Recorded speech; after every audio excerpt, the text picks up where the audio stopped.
O empate em 0-0 entre Flamengo e Cruzeiro no Maracanã não foi apenas um tropeço comum. Foi um sinal de alerta escancarado para um time que se diz candidato ao título. 3 jogos seguidos sem vencer dentro de casa.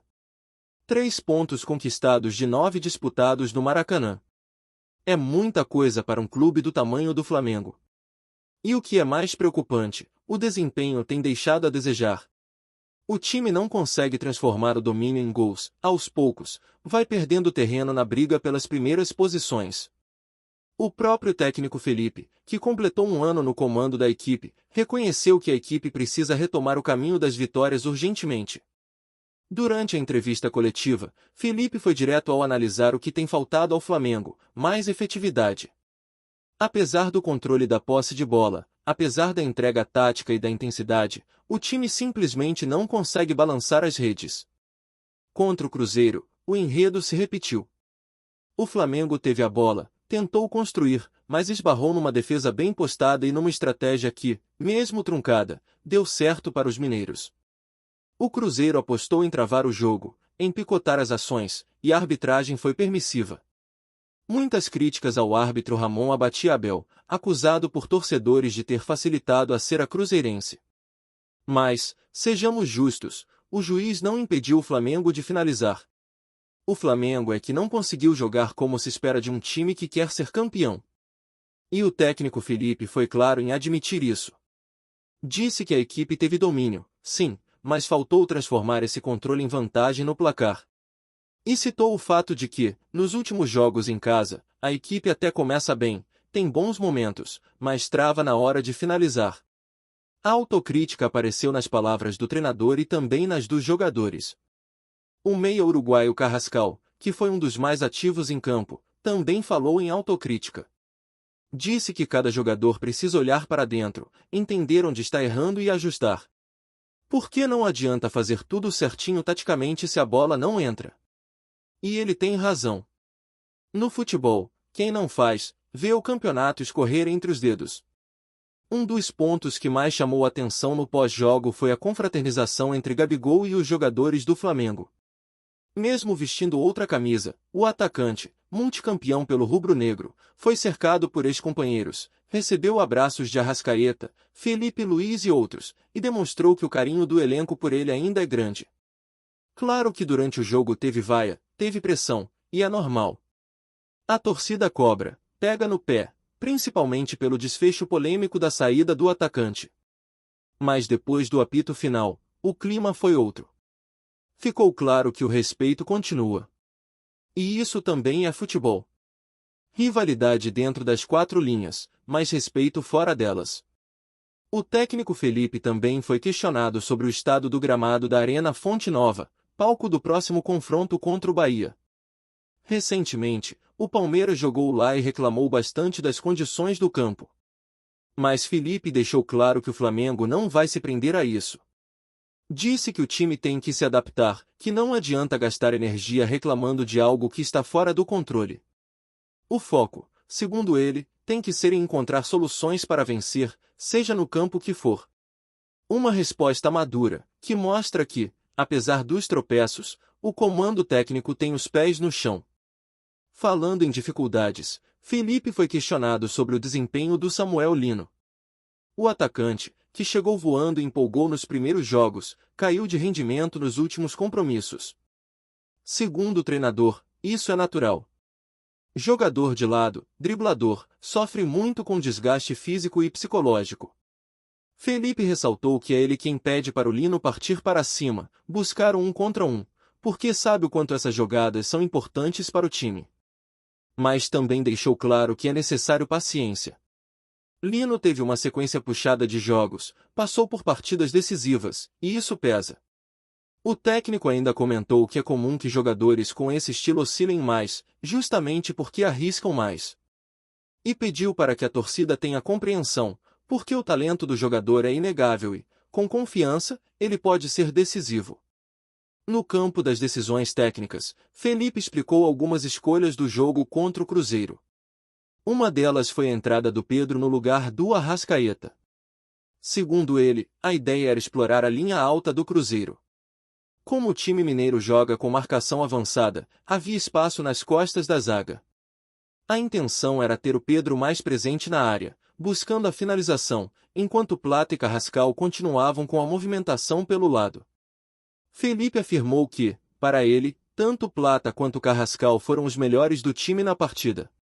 Por isso, optou por manter a dupla em campo e ajustar o posicionamento com a entrada do camisa 9.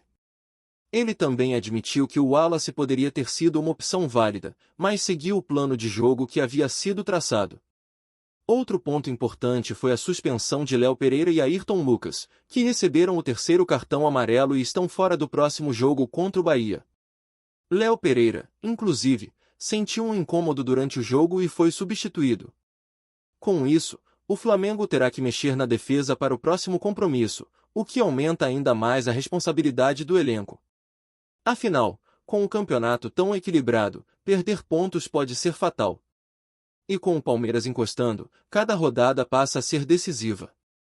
Aliás, o Palmeiras pode até igualar o número de pontos do Flamengo caso vença seu próximo jogo. E isso joga ainda mais pressão sobre o time carioca. O confronto direto entre os dois está se aproximando, e, para chegar com vantagem, o Flamengo vai precisar mostrar algo que não tem mostrado nas últimas rodadas: poder de decisão.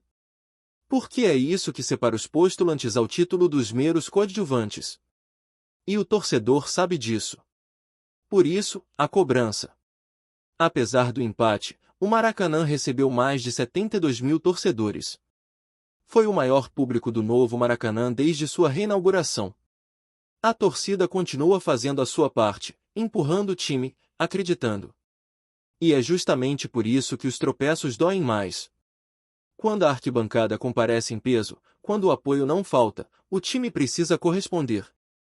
O técnico Felipe reconheceu isso. Agradeceu ao torcedor, elogiou o ambiente criado no estádio e garantiu que a equipe está trabalhando para dar a resposta dentro de campo. Mas, como ele mesmo disse, é preciso transformar esse bom ambiente em resultado. Porque o futebol, no fim das contas, é feito de vitórias. Sobre a arbitragem, Felipe preferiu não polemizar. Disse que o estilo adotado pelo juiz foi o de deixar o jogo seguir, de não interromper tanto, mas reconheceu que isso favoreceu a estratégia do Cruzeiro, que soube usar o tempo a seu favor. Para ele, o foco tem que ser no próprio desempenho, na capacidade do time de superar obstáculos e buscar o resultado independente das circunstâncias. Mais uma vez, uma fala que mostra equilíbrio e maturidade, mas que também deixa claro que o Flamengo precisa fazer mais. O treinador também falou com emoção sobre a marca de 1 ano no comando do Flamengo. Disse que viveu experiências únicas, que aprendeu muito e que encara novos desafios todos os dias. Comparou a intensidade de ser técnico com a de ter sido jogador e afirmou que, mesmo com toda a vivência no futebol, nada se compara ao que viveu recentemente no clube. Segundo ele, ser treinador do Flamengo é uma missão que exige evolução constante, e ele está disposto a continuar crescendo, aprendendo e buscando o melhor para a equipe. Essa declaração vem justamente em um momento onde se discute tanto a permanência dos técnicos no futebol brasileiro. Desde 2011, nenhum treinador começa e termina a temporada no Flamengo. Felipe está perto de quebrar essa escrita. E, mesmo diante das críticas, dos questionamentos e da pressão, ele demonstra serenidade. Não se esconde, não terceiriza responsabilidades e tenta encontrar soluções. Claro, ainda comete erros. Ele mesmo admite. Mas é um técnico que mostra convicção nas ideias, defende seus jogadores e mantém um ambiente interno blindado. E isso, num clube como o Flamengo, é fundamental. E se o Flamengo ainda sonha alto neste campeonato brasileiro, o momento de dar uma resposta é agora. Por que não dá mais para viver só de promessa ou de discurso bem articulado nas coletivas? O torcedor entende o futebol, sabe reconhecer quando o time tenta, mas também sente quando falta fome de vitória. E essa fome parece ter diminuído em alguns momentos. Contra o Cruzeiro, por exemplo, ficou nítido que faltou mais agressividade, mais risco, mais ousadia. E isso tem tudo a ver com o que Felipe falou sobre o estilo do time, um futebol altamente tático, estudado, intenso, mas que precisa ser mais vertical. O Flamengo tem peças para isso. Tem qualidade no elenco, tem jogadores que podem decidir um jogo com um toque na bola. Só que, para isso, é preciso colocar esses talentos em condição de decidir. O jogo contra o Cruzeiro também escancarou outro problema que vem se repetindo, a lentidão na construção ofensiva. O time gira, mas falta aceleração. Faltam movimentos mais incisivos, faltam triangulações rápidas, falta alguém que rompa as linhas adversárias. E não é por ausência de qualidade. É questão de postura. Talvez de confiança. Talvez de orientação. E é aí que entra a figura do treinador. Felipe é respeitado pelo elenco, tem o grupo na mão, mas precisa encontrar o equilíbrio entre o controle do jogo e a objetividade. Dominar posse de bola sem agredir é perigoso. É o tipo de controle que dá uma falsa sensação de superioridade, mas que não machuca o adversário. Outro ponto que merece atenção é a dificuldade do Flamengo em lidar com adversários que se fecham. Times que jogam com linhas baixas, compactos, apostando no erro rubro-negro. Foi assim com o Cruzeiro. E em outros jogos recentes também. E esse é um desafio que qualquer candidato a título precisa saber enfrentar. Porque, quanto maior o favoritismo, mais os adversários vão adotar essa postura. É a obrigação do Flamengo encontrar maneiras de desmontar essas defesas. E não adianta só cruzar bolas na área esperando que Pedro resolva. É preciso movimentar, envolver, criar espaço. E, principalmente, finalizar mais. Porque é inacreditável um time com tanto talento passar jogos inteiros com tão poucas finalizações perigosas. E falando em Pedro, a presença dele em campo precisa ser potencializada. Ele é finalizador, ele precisa receber a bola em condições de finalizar. Não dá para esperar que ele drible 3 marcadores, carregue a bola e ainda chute.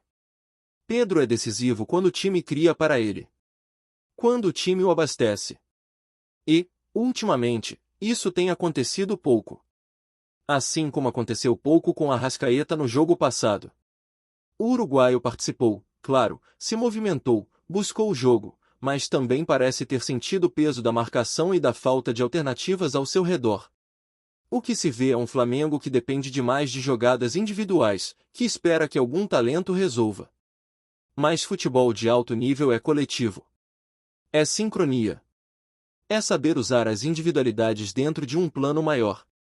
A ausência de Léo Pereira e Ayrton Lucas no próximo jogo será uma dor de cabeça a mais para Felipe.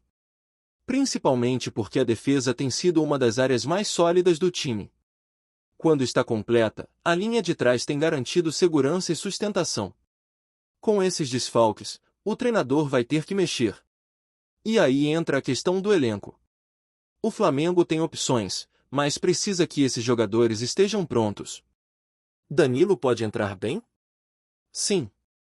Mas vai exigir mais entrosamento, mais sintonia com os companheiros. E cada ajuste mexe na engrenagem. Ainda mais diante de um adversário como o Bahia, que, jogando em casa, costuma impor um ritmo forte nos primeiros minutos. A partida contra o Bahia é decisiva. Não só pelos pontos, mas pelo contexto. O Flamengo precisa mostrar reação imediata. Precisa dar uma resposta à torcida, que tem comparecido em peso mesmo com os tropeços. Porque o torcedor não quer mais desculpas. Ele quer ver o time brigando. Quer ver entrega. Quer ver intensidade. E quer, acima de tudo, ver resultado. E é isso que falta neste momento. O Flamengo não pode mais se dar ao luxo de empatar jogos em casa contra equipes que, com todo respeito, não brigam pelo título. Perder pontos assim é o tipo de deslize que decide campeonatos. Felipe falou muito sobre a intensidade do jogo contra o Cruzeiro, classificando como um duelo de alto nível tático, quase europeu. E, em termos de movimentação e aplicação, pode até ter sido. Mas o que faltou foi o que realmente importa no futebol: o gol. E esse é um problema que o Flamengo precisa resolver urgentemente. O time precisa retomar a confiança de que é possível vencer mesmo quando o jogo está amarrado. Mesmo quando o adversário é chato, mesmo quando a bola não entra nos primeiros minutos. Porque esse tipo de frustração acumulada contamina. E contamina rápido. A vaia para Samuel Lino, por exemplo, é um reflexo disso. O torcedor, impaciente com o desempenho do time, acaba direcionando a frustração para os jogadores que erram mais.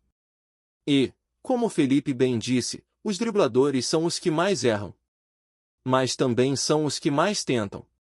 E é importante que o jogador sinta que tem respaldo. Não dá para pedir ousadia e, ao menor erro, desabar em críticas. Claro que a vaia faz parte do jogo, mas o ambiente precisa ser construído com inteligência. Se o Flamengo quer resgatar o bom futebol, os protagonistas precisam se sentir seguros para errar e tentar de novo. Porque é tentando que se rompe defesas como a do Cruzeiro. Tá curtindo o vídeo? Então deixa aquele like maroto, comenta aí o que tu tá achando e compartilha com os parceiros de arquibancada. Bora fortalecer o Central Rubro-Negro, rapaziada. O Flamengo vive mais um capítulo eletrizante na novela de contratações de 2025. Gerson, meio-campista que deixou o clube há apenas alguns meses, já é apontado nos bastidores como novo reforço rubro-negro. Fontes próximas ao jogador e ao clube garantem que o retorno seria um assunto resolvido nos corredores do Ninho do Urubu, embora nada tenha sido oficializado ainda. O burburinho começou a ganhar força nas redes sociais e entre jornalistas esportivos ontem à noite, quando empresários ligados ao atleta teriam se reunido com a diretoria do Flamengo em uma reunião que durou horas. O clima, segundo relatos, foi extremamente positivo, com a possibilidade de Gerson vestir novamente o manto rubro-negro já nos próximos jogos do Campeonato Brasileiro. A saída de Gerson, lembrando, aconteceu em clima de frustração mútua entre jogador e clube, com propostas do exterior que acabaram levando o meio-campista a se transferir. Mas a volta relâmpago indica que, ao que tudo indica, o coração de Gerson ainda bate forte pelo Flamengo.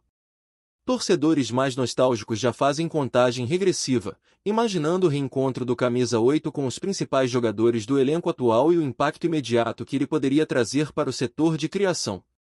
Nos bastidores, comenta-se que a diretoria do Flamengo vê no retorno de Gerson uma chance de reforçar o time para as fases decisivas da temporada, especialmente com a pressão por títulos nacionais e a ambição de chegar longe na Libertadores. Alguns membros da comissão técnica, que trabalharam diretamente com ele na última passagem, afirmam que a experiência e a visão de jogo do jogador poderiam ser determinantes em partidas mais equilibradas. E a possibilidade de o clube contar novamente com seu talento já desperta expectativa até mesmo entre rivais. Embora o rumor seja intenso, ainda não há uma confirmação oficial. A negociação, segundo fontes, ainda envolve ajustes financeiros e garantias contratuais, mas a sensação entre torcedores e profissionais do clube é de otimismo cauteloso. Se concretizado, o retorno de Gerson pode se tornar um dos episódios mais comentados do futebol brasileiro neste ano, mostrando que, no Flamengo, alguns amores nunca morrem de verdade. Entre especulações, memes e discussões nas redes sociais, a torcida rubro-negra já se prepara para receber de braços abertos aquele que, há poucos meses, se despediu sob aplausos e agora pode voltar como herói de uma história que ainda promete capítulos inesquecíveis. É isso, família! Valeu demais por acompanhar até aqui. Se ainda não se inscreveu, tá moscando, hein?